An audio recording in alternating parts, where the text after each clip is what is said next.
ஓம் நம சிவாய. இவ்வாறு பார்வதி தேவி இருக்கையில் வரதானத்தால் மகா மத்தனான அந்தகாசுரன் பற்பல சைனியங்களுடன் பயமின்றி மீண்டும் போர் புரிய கருதி அக்குகைக்கு வந்தான். நந்தி தேவரோடு அவன் இரவும் பகலும் பசிதாகம் நித்திரைகளின்றி 105 வருஷங்கள் கடும் கோபத்துடன் போரிட்டான்.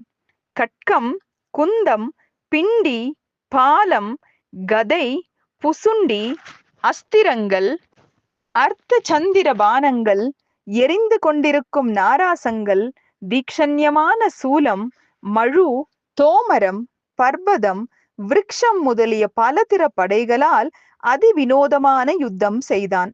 அவ்வாறு அவன் பிரயோகித்த பானங்களால் நந்தி தேவர் மிகவும் அடிபட்டு அக்குகை மார்க்கத்திலேயே தைத்தியர்கள் குதூகலிக்கும்படி க்ஷண நேரம் மூர்ச்சையானார். அசுரர்கள் ஆனந்தத்தால் குதித்து குகையின் கதவை திறக்க எத்தனித்து அது அசாத்தியம் என்று இருந்தார்கள். இதையெல்லாம் உணர்ந்த பார்வதி தேவி அச்சமுற்று தோழிகளோடு சேர்ந்து பிரம்ம விஷ்ணுக்களையும் வீரபத்திரரையும் அவரது சைனியங்களையும் அஷ்டதிக் பாலகரையும் நினைத்து ஸ்மரித்தாள்.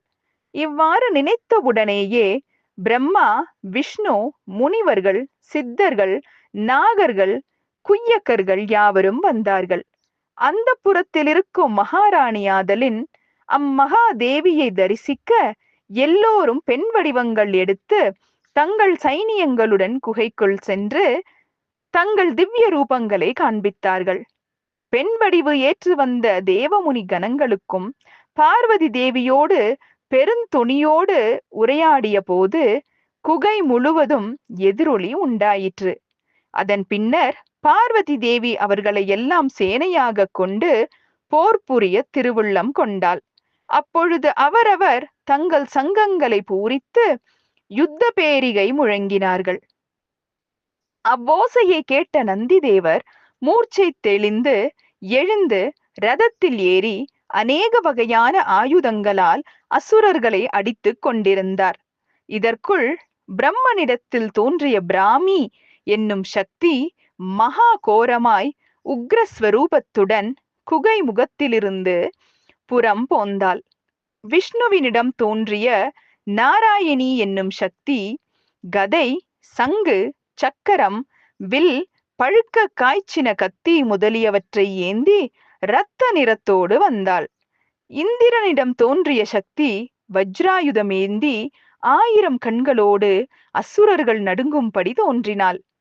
அக்னியிடம் தோன்றிய சக்தி தண்டதாங்கி கரத்தை தூக்கி கொண்டு வந்தாள். நிருதி சம்பந்தமான நைசாசரி மகா கொடூரத்துடன் கட்கமேந்தி வந்தாள்.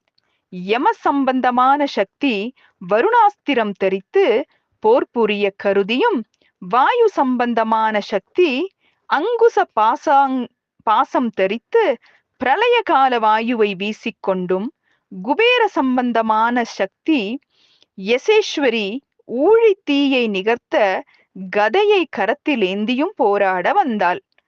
ஈசான சம்பந்தமான சக்தி தீக்ஷண்யமான முகமும் கோர ரூபமும் பாம்பும் பயப்படத்தக்க நகங்களே ஆயுதமுமாக கொண்டு வந்தாள். அவ்வாறு அஷ்டதிக் பாலகர்கள் சக்தியும் பல தேவர்களால் தோன்றிய எண்ணிறைந்த சக்திகளும் ஒரு சேர வந்து யுத்த பூமியையும் அபாரமான அசுர சேனையையும் கண்டு ஆச்சரியம் அடைந்தார்கள். ஓம் நம சிவாய.